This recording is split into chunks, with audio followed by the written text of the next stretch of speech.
With Mary in my arms, I made us both as comfortable as possible. It could be a long night.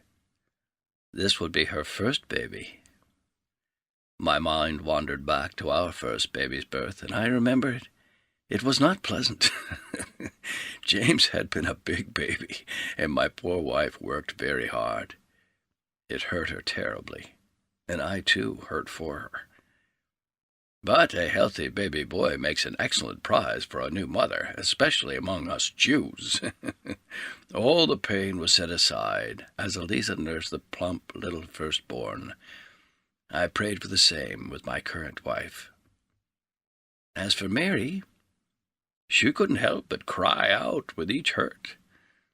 It was distressing to witness what I couldn't ease. I would have gladly taken her pain into myself to prevent it. Right after a particularly long contraction, Mary looked up at me. I wiped the sweat from her face and kissed her. She managed to smile and said, "In pain, we must bear our children, Joseph.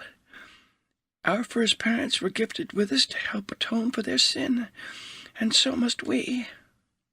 Baloney, I thought, but said nothing.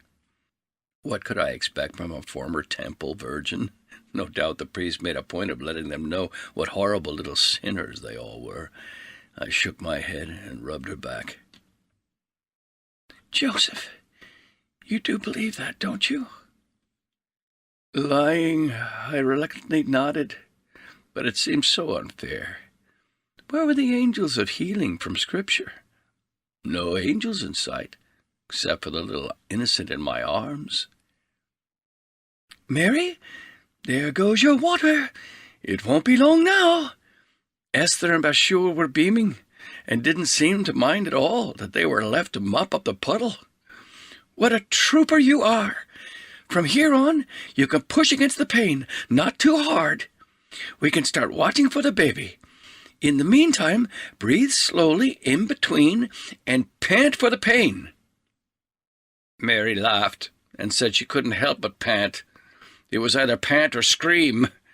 Esther responded that little screaming wouldn't hurt the baby or mother. She should scream all she wanted. And so it went. The women were towers of strength and common sense, and Mary was the picture of obedience. Every now and then Bathsheba shouted up the stairway that we would need more heated water. My boys did not respond. Instead, other women came hurrying for the soiled pots and returned with fresh ones from the hearth. There were no introductions. We could meet the family when there was one more member to include. Like a well-drilled army, the women worked through the next few hours, speaking in soothing tones and dealing with the messy business. That allowed me to take all the credit for calming and relaxing Mary as the pains came harder and faster. The women were all work, and I was all comfort and reassurance. Finally, Esther and Bathsheba simultaneously announced, practically shrieking for the family upstairs to hear, "Here comes the baby's hat!" I squeezed Mary's hands and pulled her a little tighter into my chest. She responded by making a sort of keening sound and pushed with all her might. Esther nodded approvingly. "Okay, child, give it a little rest. Get your breath back. Good. Ready?" Mary nodded briskly and filled her lungs. "Now, push and blow at the same time. Here we are." And there was the newborn, umbilical cord and all. Bathsheba caught it up into a blanket that had been warmed near the fire, and Esther immediately began massaging with warm, wet cloths. It wasn't long before the infant began to protest all the handling, and Mary cried aloud with joy to clear her lungs and to release all the pent-up worry. I have to admit that I wiped away my own tears that fell among hers. We waited for what we already knew.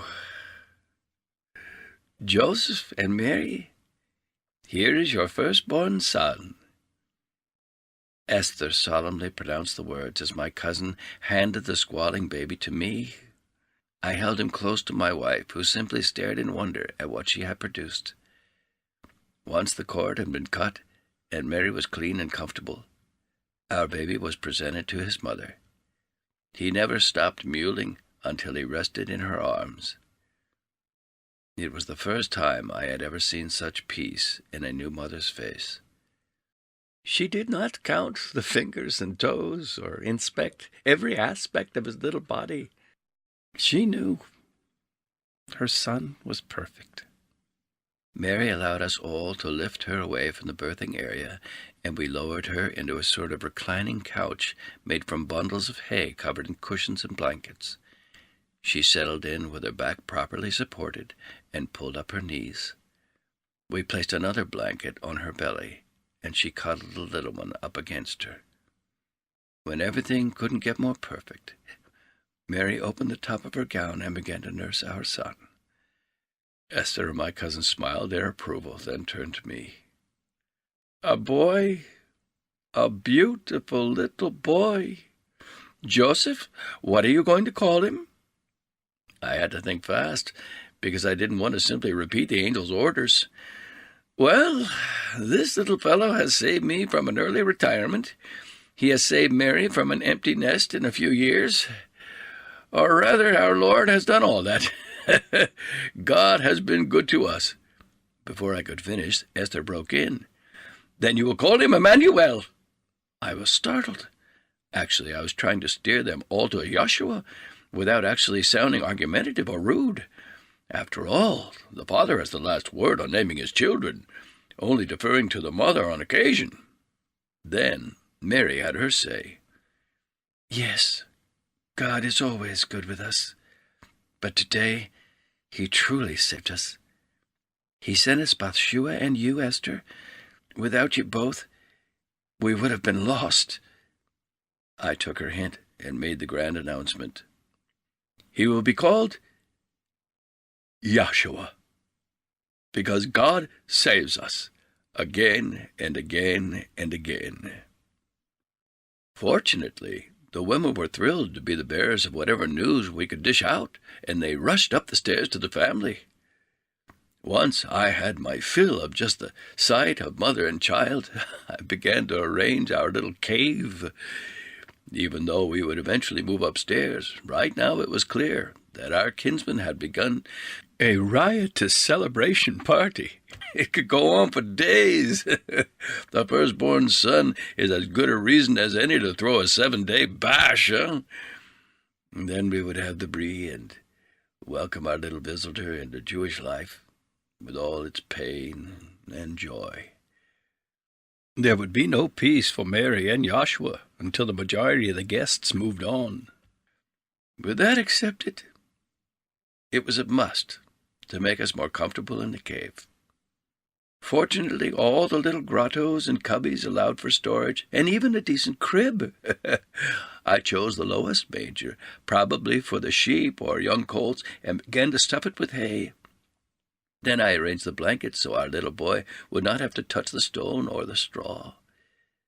Then came the tough job of prying the sleeping infant from his mother's arms. "Mary, you need to sleep now. You have earned all the rest in the world, and then some. Once I am finished sprucing up our cave, I will join you." "Please, Joseph, just a little longer. He is such a little miracle that I can't get enough of his soft skin and baby scent. Our little angel." Angel. Just then I remembered that our little angel was to be the promised one of Israel. How does anyone go about raising the Messiah? Not just an angel, Mary. Our Messiah. If he is going to save Israel, then he will need all the rest we can give him. Agreed? Even tired to the bone, my wife managed to giggle, the first sign of my teenaged bride returning to me. "No, please, Joseph. Let's just let him be a baby and a child for now. Let's just enjoy him as our son." She was pleading with me. It made no sense. Surely a Messiah would be a king or maybe a leader of a great Jewish army. Great deeds would be expected of him, but it seemed to me that he would receive many wonderful things along the way. The Son of God.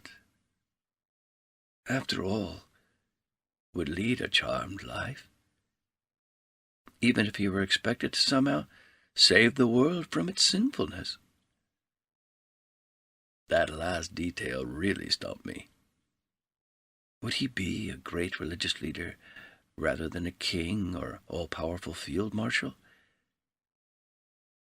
As I cleared away the soiled straw and set up a comfortable pile of cushions and blankets, I decided that it would be best to let the Lord handle all of those details. He was the one who started the ball rolling. Let him see it through to the end. Mary and I would just sit by and witness it all. Joshua or Emmanuel, maybe both. Either way, we managed the whole thing without the appearance of angels. We must have done something right. Once we made it clear that we were happy to remain in the cave, Bathsheba and her clan came down in groups, 4 couples with children, to visit and see the new baby. My cousin was a very lucky woman with a large and loving family. Each kinsman introduced himself and his family, and they all cooed over Joshua and Mary. Everyone had something to make us comfortable. Some brought furniture, cushions, and blankets. Others carried down food and drink. It was an open house party that went on until the early hours of the morning. I began to fear for Mary's health. We were already tired when we entered the town. The baby's delivery was difficult for a very young woman, and I felt drained from the earlier door-to-door trek. In the end, we met 8 adults, but lost count of the youngsters, who seemed to sneak up and down the stairs the entire time. Then everything abruptly stopped, as if the whole world held its breath. Mary and I gratefully began to arrange our bedclothes. We unwrapped our little Messiah, cleaned him up again, and nursed him to sleep. I convinced Mary to let the little fellow sleep alone in a converted feeding trough. Rather than going straight to sleep, we talked over the events of the day. It was especially important to me to know if the mother-child was feeling well. I was afraid that she might have torn something inside her out, and we would need to recall the midwife. Mary was unwavering in her self-assessment. She never felt better in her young life. The women had made certain that she was clean and dry, and she had remained so since their departure. I carefully suggested that most new mothers bleed for a long time. After all, that is why our very practical religion allows for the 40 days dispensation from going to temple. It had all worked out so well for Eliza, and gave her plenty of time to recuperate from childbirth. Furthermore, she would not want to enter the holy places while she was still healing, possibly defiling them. This was different, and I could see it in her eyes. Mary was no longer bleeding, no more than after a woman's usual monthly occurrence. She was elated by her well-being and her new role, and she was looking forward to Joshua's circumcision. I was thrilled for them both. Our only regret was that we were not able to return to Nazareth before the ceremony. After some discussion, we decided to remain for the full 40 days, if Bathsheba would have us, so that Mary could recuperate with our family and communicate with her godparents at the temple. As is the case with most new parents, we talked about our new roles, our feelings of relief over the day's events, and, of course, about our new son. We would know when and how to treat him as the chosen one. In my mind, there could be a lot of problems that we wouldn't expect or know how to handle. I confessed I didn't see how we could manage a proper education, and certainly would not be able to provide better circumstances than we already had. Trying to plan for it seemed overwhelming. Mary knew exactly what she would do. Nothing. Nothing special, of course. She would raise Joshua as any little baby. So simple. It sounded like a plan. I knew that she was keeping any doubts deep inside, sharing with only the Lord whatever questions she might have. As before, I let my bride take the lead. We needed no special instruction. As the seasoned parent, I would know when to intervene or when to just let her learn by doing. Once I was at peace with the decision to allow our tiny bundle a normal childhood. I held Mary close to my heart, and we prepared to bed down for the night. We had just gotten comfortably sleepy when Joshua began a mewl for his mother. Mary sprang up and returned to my side, inspecting our little newborn for problems. "Joseph, he isn't wet. I just nursed him, and he's still very full from the feeding. His swaddling seems to be about right. Surely the silk couldn't be uncomfortable, not compared to the rough cotton. What is the problem?" In my opinion, the infant just wanted more attention, and I had begun to explain my experiences with our 3 sons when we heard stirring outside in the pasture. There was enough movement that the livestock grumbled at the annoyance. Fearing the worst, I tiptoed out to the stable, where the grouchy animals were facing their disturbers. 3 men, completely wrapped head to toe in threadbare robes and blankets, were waiting politely for me to notice them. Just outside, I could hear the plaintive cries of sheep deprived of their shepherds. As kindly as I could, I approached the herders, prepared to send them on their way. "Well, gentlemen, what can I do for you?" Nervously, the men looked back and forth, and one of them gave me a hopeful smile. "Is this where we find the newborn Messiah?" The stable slid sideways and nearly faded away. Though the darkness, I could hear the shepherd shouting at me. "Here now, sir, don't do that. We've had enough shocks for one night. Are you okay?" They had surrounded me and were holding me on my feet. Then they began babbling all together, so I shook my head clear and beckoned them into the cave, trying to call out before we entered, "Mary, my dove, we have visitors. Or should I say that our baby has visitors?" She was still standing at the manger and began to prop Joshua up so they could see him. The men dropped to their knees before Mary and our son. "You see, ma'am, we were sent here." Then they stopped and looked at one another again. Once again the world went completely silent. Mary nodded kindly at the men and spoke in the sweetest murmur. "Who sent you here?" "Not too sure, ma'am. The whole hillside lit up as bright as day, and a person all shining white, even his face was glowing, came before us." The poor fellow was overcome with the memory. Another began again. "He told us we didn't have to be afraid. He said he had wonderful news. Right here in Bethlehem, the Messiah had been born. He told us to come, and we would find him just like this, right down to the manger and the swaddling bands. Then—" Now it was his turn to break down, so I turned to the last fellow. "Is that all?" I couldn't believe I asked it, as if it weren't enough for one lifetime. The shepherd shook his head vehemently, as if to clear away cobwebs from his hair. "No, sir, that's not all." He choked a little, but was determined to finish the tale. "After that, a whole crowd of them appeared and began praying loud and clear to glorify God. Then they sort of evaporated. We know it sounds crazy, and it scared the hell out of us. We thought we'd better do as the first guy said and came here, sheep and all. We were afraid there would be a real swarm of visitors, but it's just us."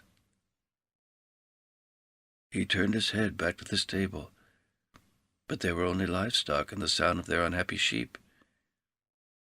"We were sure no one would believe us. Do you? He said that your baby would be the Messiah." Now he was practically pleading. Mary took over, the gracious hostess as always. Wordlessly, she brought Joshua back to the makeshift couch so they could see him clearly wrapped in his silken bands. For his part, our brand-new infant not only smiled, a real smile of recognition, but he also cooed right in their faces. The shepherds were beside themselves with joy. Afraid they would try to touch him, or worse, take him away to be their king, I stepped over and calmly offered some wine or other refreshment. Trying to lighten the mood, I said, "I know what it's like to take orders from an angel." Mary chuckled at that, but the men were deadly serious. An angel? That's what he was. You do believe us?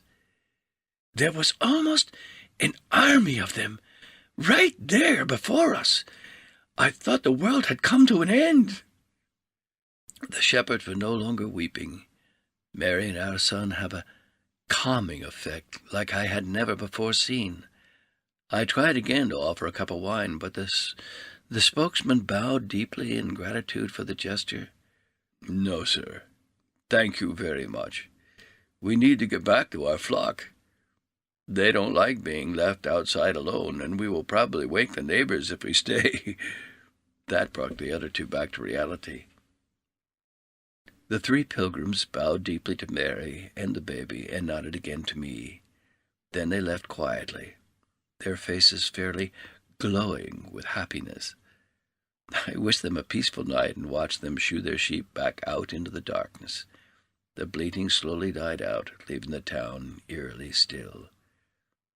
No one else approached the stable.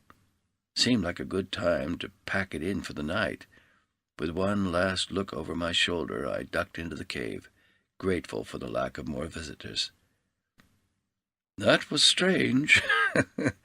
They seemed to take it for granted that a couple of shabby travelers had brought them the chosen one of God. No questions, nothing. Makes me wonder what else they were told. Nodding her head gently, so as not to disturb the baby, Mary softly said, "The temple keeps its own sheep for sacrifice, wool and meat. It's a hard life for the herders. What a wonderful reward for their faithful service."